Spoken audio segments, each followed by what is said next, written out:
দেশের জাহেলিয়াতকে লাথি মেরে ডুবিয়ে দিতে চায়, এই দেশের অন্যায়কে যে কোনো মূল্যে উৎখাত করতে চায়।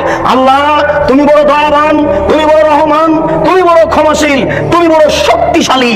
তোমার শক্তির দরবারে আশাধারী হয়ে বলছি, আমি বন্ধা হলে কি হবে, আমার স্ত্রী বন্ধা হলে কি হবে, আমার বয়স 80 হয়েছে তাতে কি হবে, আমার স্ত্রী বন্ধা হলে কি হবে। এমন একটি ছেলে তুমি দান করো, যেই ছেলে এরকম বিদ্যা অর্জন করবে এবং যে কোনো অন্যায়ের বিরুদ্ধে লড়ে পড়বে, জেল সুলি ফাঁসির 5 পয়সা দাম দিবে না। এরকম ছেলে একটা তোমার দরবারে দাবি রেখে সামনের দিকে আগাচ্ছি। আলেমদের অবস্থা। আনাস রাদিয়াল্লাহু তাআলা আনহু বলেন, রাসূল সাল্লাল্লাহু আলাইহি ওয়াসাল্লাম বললেন, রাআইতু লাইলাতান উসরিয়া বি, আমি এক রাতে একদা আমি নিজেকে দেখলাম জিবরাইল আমাকে উপর দিকে নিয়ে চলে যাচ্ছেন। আমাদের নবী বলছেন, জিবরাইল একদা আমাকে উপর দিকে নিয়ে চলে যাচ্ছেন। যেতে যেতে দেখি অনেক মানুষ